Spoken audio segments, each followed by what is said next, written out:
Hallelujah. Davide anoti achiziva kuti zvaita izvi watadzira Mwari, une kutadzira Mwari kwakanyanya. Paanopinda panguva yekuzvidemba anotaura oti, Lord, remember not the sins of my youth. Hallelujah. Zoreva izvo kuti David waiziva kuti pane zvimwe zvaakatadzira Mwari, even pauduku bwake zvaakanga akanganwa. Ndozvaari kutaura kuti remember not even the sins of my youth. Though I have sinned for you recently, but pane zvimwe zvandakaita zvandakakutadzirai Mwari nokuziva nokusaziva. Ndozviri kunzi naDavid, create a clean heart in me, O God. Hallelujah. Amen. Unaona here kuti kuzvipa pamberi paMwari, kuzvidurura pamberi paMwari, kuzvirereka pamberi paMwari, woita chituta pamberi paMwari, izvozvo chete zvinoita kuti Mwari vakude. Hallelujah. Amen. Ndiri kuti kuzvirereka madzibadzi, kungozvirereka zvinoita kuti Jehovha vakude. Unofunga kuti Mwari vakambopusa zvakaita sei? Vekuti ivo vanoziva kuti David wasangana nemukadzi waUria. Mushure mekunge asangana nemukadzi waUria, ndokubva aona kuti zvanga zvakanaka kuti arambe agere naUria amuite mudzimai wake. Kunoita musekabere mukadzi wemunhu unomuisa muimba yake, obva aloka imba iyoyo kuti kana asina kubata pamuviri muno hakudi. Ndimambo vanonzi David vaiita nyaya ndiri kukuudza iyi. Vamambo David vanoti vatadza saizvozvo. Mwari vanoona kuti zvaitwa apa hazvina kumira mushe. Ndopavari kutuma Nathani, vakati Nathani chienda unoudza David kuti David zvawaita izvi hazvisi right. Nathani ndokubva aenda kuna David, ndopaari kusvika pana mambo David, obva asvika oti Mwari, munoti kudini nemunhu wekuti pane munhu ane mbudzi yake imwe chete, but iye ane upfumi hwese, ane danga rakazara nemombe, mangamera, mbudzi, hwai zvese unazvo kana huku, but wasvikirwa nemuenzi wake, iye omhanya kunobata mbudzi yangu imwe chete kana huku yangu imwe chete, ourayira muenzi wake kwete wangu. Zvikanzi munoti chine munhu akadaro Ishe? Zvikanzi munhu akadaro haasi right, ngaafe, hana kodzero yekurarama. Nathani hana kuda kumuvanda, akati pakanaka, ndimi Jehovha wandiri kutaura, ndimi mambo wamuri wandiri kutaura nezvenyu. Matora mukadzi waUria, mukaurayisa Uria wacho, ropa riri mumaoko enyu. But David anzwa izvozvo, anoenda pamberi pechigaro chenyasha, ozvirovera pasi, otendeuka, otanga kukumbira kuna Mwari pane chimwe nechimwe chaakanga akavatadzira. Ndo chinhu chete chakayemugwa naMwari ichocho, chekuti kana munhu atadza anobvisa pride paari, ozviwisira pamberi pechigaro chenyasha, obvuma oti Mwari ndakatadza, ndiregererei Jehovha nekutadza kwandaita kana kwandakaita. Ndo zvinozosakisa kuti David ari muupombwe hwake, Jehovha voti David is the only man after my own heart. The reason why anotendeuka harambe akadonha, pane panotoziva kuti ayo ndofanirwa kusangana naMwari, kwete kugara ndiri muchivi. Hallelujah, hallelujah, hallelujah. Munhu wanhasi haadi kuripenta. Repentance iri kushayikwa mukati memunhu. Anouya kuchechi day day.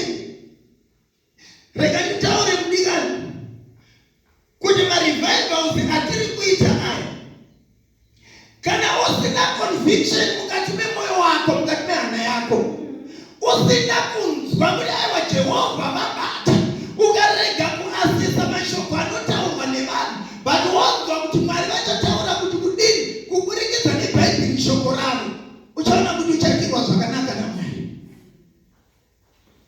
But tiri vanhu vajairira kugara tiri muchivi, to live others tichitakakomberedzwa nezviri kudai.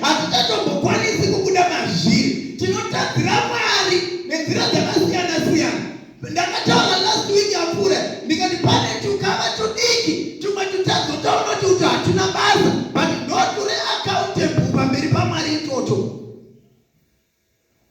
The day shall come. You are going to be accounted for every deed yawakaita uri pano pasi. Hallelujah. Amen. You are going to be accounted. Hallelujah. Amen. Hallelujah. Amen. Ndirikwati everything chawakaita uri pano pasi, nomakajana auchinzveki. Be it you have done something good, you are going to be accounted for that. Be it you have done something bad, you are going to be accounted for that. Hallelujah. Amen. Tikasimbisana, tikati this year is the year of rebuilding. Tokatatisa kupimi edu, ino even the team revivals edu, be strong and courageous. Hallelujah. Amen. Be strong and courageous.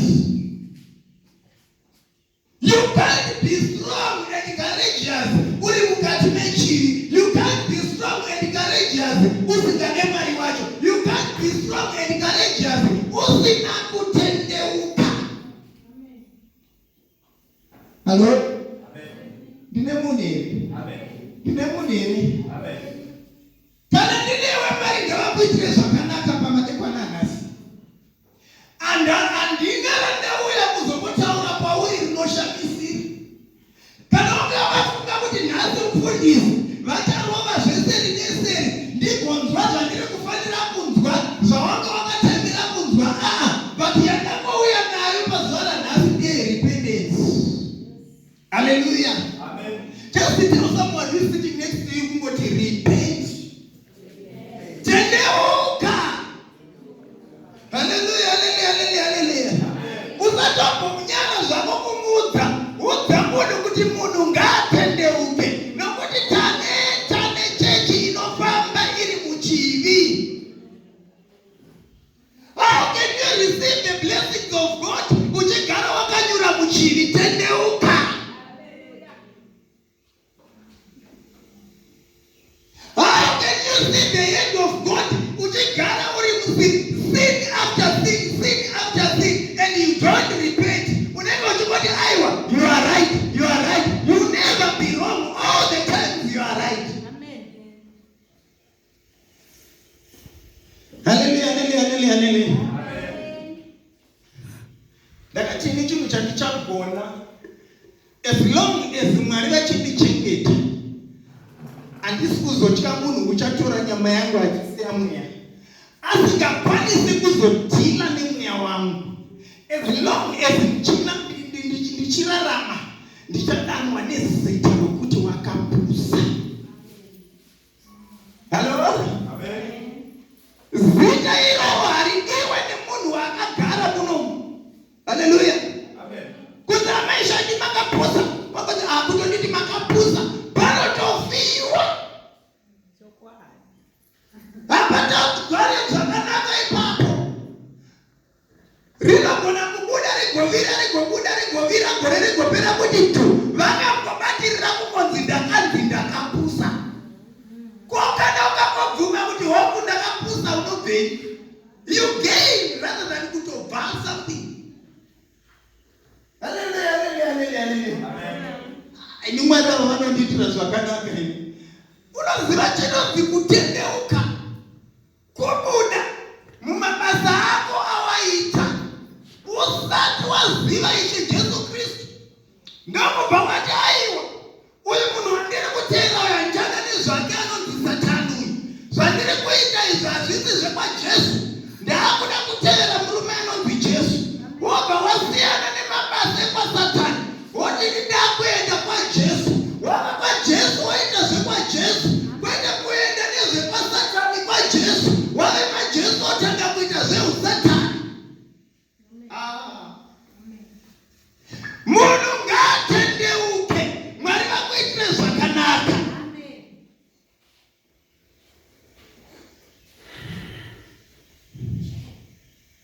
Mbona? Kana ndirisema ndingambozosviki kupusa kusvika palevu iyo. Idzi dzazonyanya idzi. Haleluya, haleluya, haleluya. Avakonzwisise zvaunenge uchiita nokuti ari mauri ari muhombe kudarika ari munyika. Ari mauri muhombe kudarika ari munyika. And anoziva kusolva ma-issues ako neangu.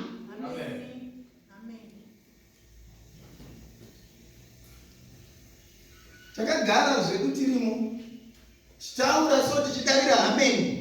Good. Bayai mufundisi. Go deeper. Achingobva muno chete ngamonzi kwenyu uone unenge watriga yakarara isabumeri chiri haimire nenge chikorova mabudesi chete.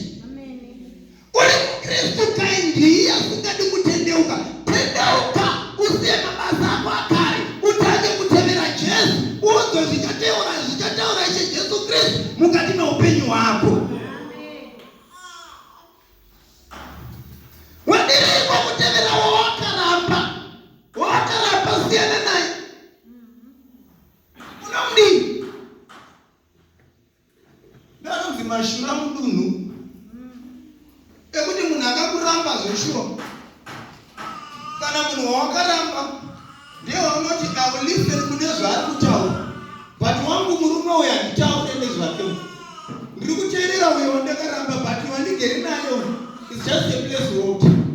Hallelujah, hallelujah, hallelujah. Tendeukai amai, tendeukai baba, tendeukai sisi, tendeukai puti. Nobody power kurega kunotendeuka. The wages of sin is death. Amen. Hazina compromise izvozvo.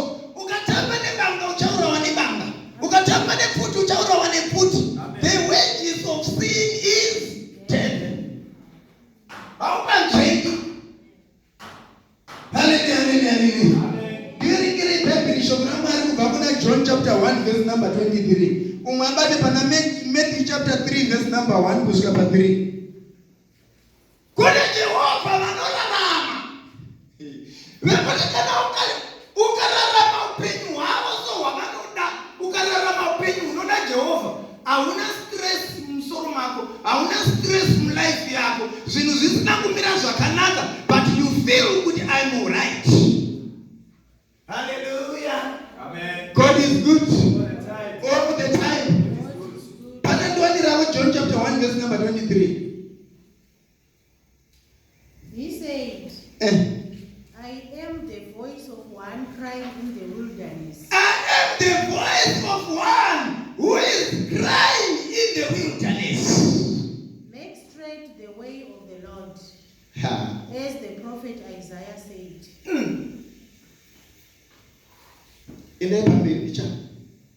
Now those who were sent were from the Pharisees. And they asked him, saying, why then do you baptize if you are not the Christ? Hallelujah. Someone can read for me Matthew chapter number 3, verse number 1 to 3.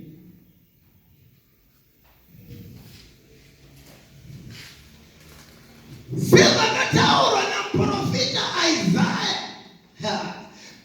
Unoziva ukaita system yekuverenga Bible shoko ramarika. Unoziva kunakirwa. Ugotendeuka uri wega mumba mako. Ugoti aiwa Mwari batai vagokudzamba musoro wako. Ugotendeuka pasina kana vamwe vanhu. Ugobuda wave mumwe munhu achinja maitiro ake kuchinja kuti chinju. Ndiverengere mimi.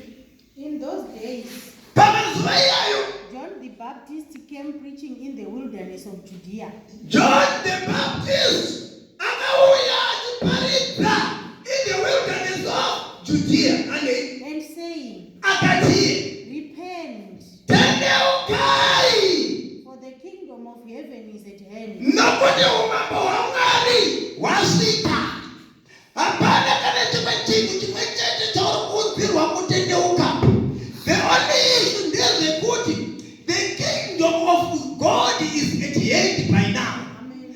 Ruponeso rwaJehovha rwasvika. Ndokusaka John the Baptist ayakukudzai kuti tendeuka. Don't I parents John the Baptist. I parents the gospel of repentance.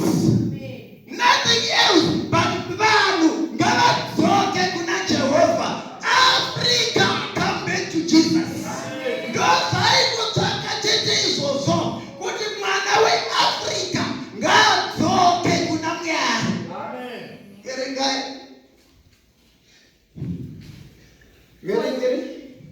For this is he who was spoken of by the prophet Isaiah, saying, the voice of one crying in the wilderness. The voice of one who is crying in the wilderness. Prepare the way of the Lord. Prepare the way of the Lord.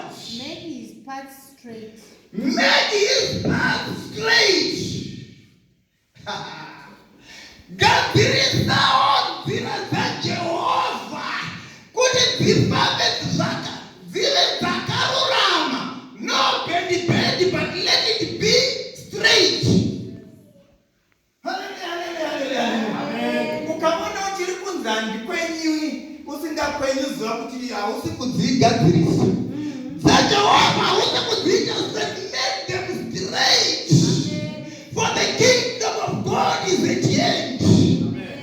Ukaona uchitaura kuti nandi kumiruregero. That's right. Ausikudziga Kristu. Make the way straight. Amen. Hallelujah, hallelujah, hallelujah, hallelujah. God is good all the time. Kuna Maria, kuna Matwa, kuna Jehovah the Ondo, kuna John the Baptist. Alikuparita the gospel of repentance. Oti yatende ukai na kuti umambo wa Jehovah wawe pacho. Amen. Nakumana unoshaya kuti womuudza munhu wakakwira padhongere.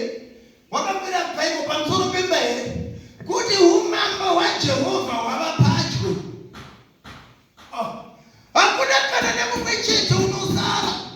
You are going to be accountable for every deed yawakaita. Amen. Hallelujah, hallelujah, hallelujah. Kana wairoya tichazoona uri pamusoro perufu uri one. Isitaka kutarisa kudaiso uripo tichiona maroiro awaita kana waipomba kana waita matriki zako tichiziona nokuti zuva raJehovha rinenge rasvika. Ndo patiri kupiwa oni kuti tendeukai. The kingdom of God is at hand. Amen. Hallelujah, hallelujah, hallelujah. Amen. Hallelujah, hallelujah, hallelujah. Iverengero Malachi chapter 4 verse number 5 to 6 yake. If you want to stay with this revival, it can change your life. Repent. Amen. Takapinda ma fastings, takapinda ma crossover. Tikaita zvatakaita, nothing materialized. Tikapinda pese patakapinda chida pama fasting days. Uripo pama fasting days, pachona ipapo, nothing materialized. But John the Baptist said, the kingdom of God is at hand. Repent. Auraundi hana here nekuda paizvozvo chete. Kutopewa warning yokuti umambo hwaMwari hwakapadyo kusvika. Iwe siyana nezvauri kuita izvi. Can't you feel kuti there is something which needs to happen in your life? Iverengere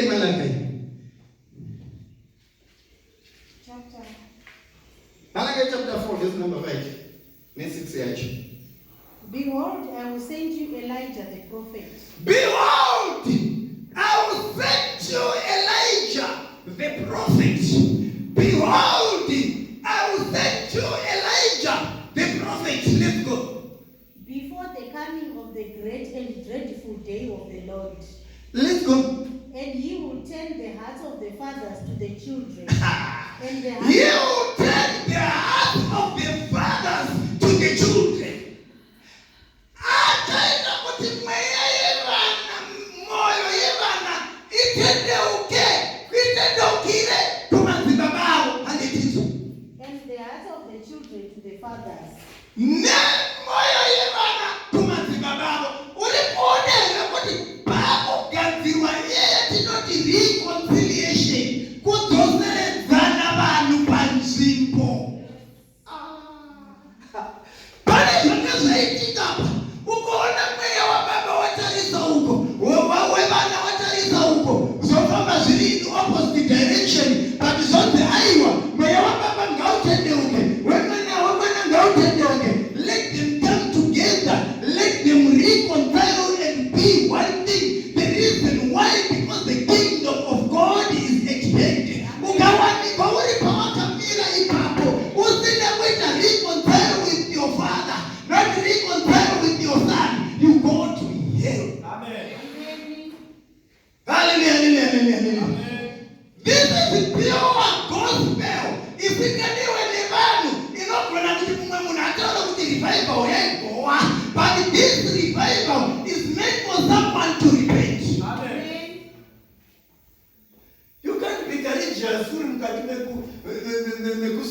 jazuri mukati mekuroya. You can't be strong and courageous. I'm going to say, and let's be strong and courageous. Repentance means change of mind, change direction, turning away from the things. Hallelujah. Amen. Hallelujah. Amen.